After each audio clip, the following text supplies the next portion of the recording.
kita. Apakah kita termasuk yang patuh? Mudah-mudahan.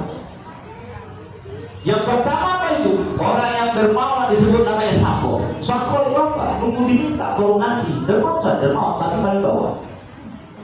Misal, masjid kita melakukan pembangunan nih. Bapak-bapak, ibu, saudara-saudara, masjid kita lagi renovasi, lagi pembangunan. Mana tuh ada kelapangan rezeki bapak ibu, berikanlah sebagai harta bapak ibu. Kita karena di Muhammadiyah dan gerakan amal soleh. Lantas kau memberi, apakah dermawan, tapi kelas paling bawah.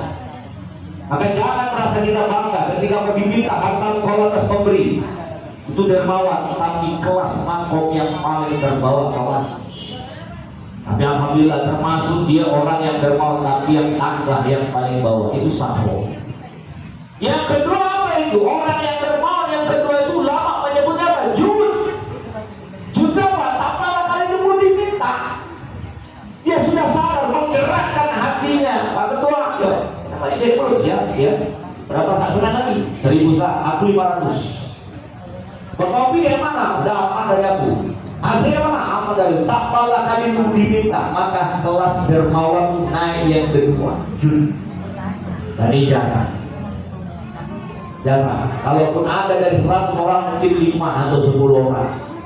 Dan memang berapa? Menggerakkan batin kita berat untuk menyadarkan diri kita, harta kita diinfakkan di jalan Allah Subhanahu wa taala berat. Karena surganya juga berbeda. Ada yang ketiga. Orang yang dermawan itu dimasukkan ke para ulama disebut namanya karom. Karom apa? Tergerak hatinya. Orang-orang yang kaya hartanya itu banyak tapi dia tidak pelit. Banyak orang yang kaya hartanya berlimpah tapi pelit kali.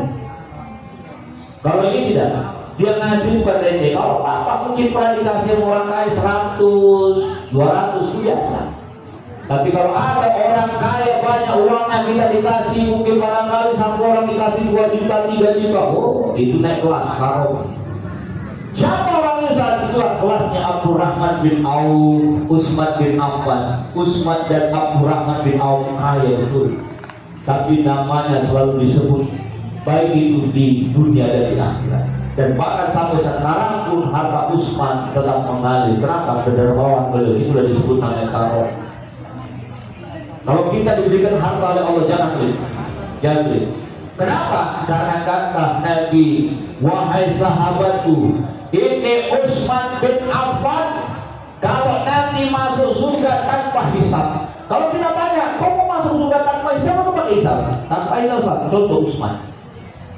Dan bahkan dalam sebuah riwayat, Abdurrahman bin Auf saking kayanya membawa hartanya dalam barang dagangannya 1000 ekor unta lewat di tengah Madinah, tengah malam. 1000 ekor unta dengan barang dagangannya. Bergetar kota Madinah. Lantas Nabi melihat dari jendela, bertanya kepada istrinya, siapa itu Aisyah? Oh itu Abdurrahman bin Auf. Banyak untanya dan barang dagangannya. Bergetar kota Madinah. Lantas Nabi mengatakan kepada istrinya, Aisyah, tahukah kau Abdurrahman bin Auf? Dia pasti masuk surga. Tapi ingat, Abdurrahman bin Auf masuk surganya dia merangkak. Akhirnya besok Abdurrahman bin Auf ketemu dengan Aisyah dan Aisyah menyampaikan, Abdurrahman, kata Nabi, hartamu banyak. Ya alhamdulillah, untamu 1000 ekor unta banyak luar ya. Tapi kau akan masuk surga. Abdurrahman bin Auf senang ya, bergembira karena Nabi yang mengatakan dari lisannya. Takkan mungkin seorang Nabi mengatakan meleset ucapannya. Tapi seketika senyum Abdurrahman bin Auf terhenti ketika Aisyah mengatakan, kau masuk surga dengan merangkak. Takut dia kepada Allah. Akhirnya Abdurrahman berkata kepada Aisyah, Aisyah, tolong kau sampaikan kepada Rasul 1000 ekor untaku dan semua barang daganganku kuwakafkan di jalan Allah. Aku tidak mau masuk surga merangkak. Walaupun masuk surga merangkak, takut Abdurrahman. Kita saya, bapak, ibu, siapa yang menjamin kau masuk surga kawan? Tak ada satupun orang di muka bumi ini menjamin kita masuk surga.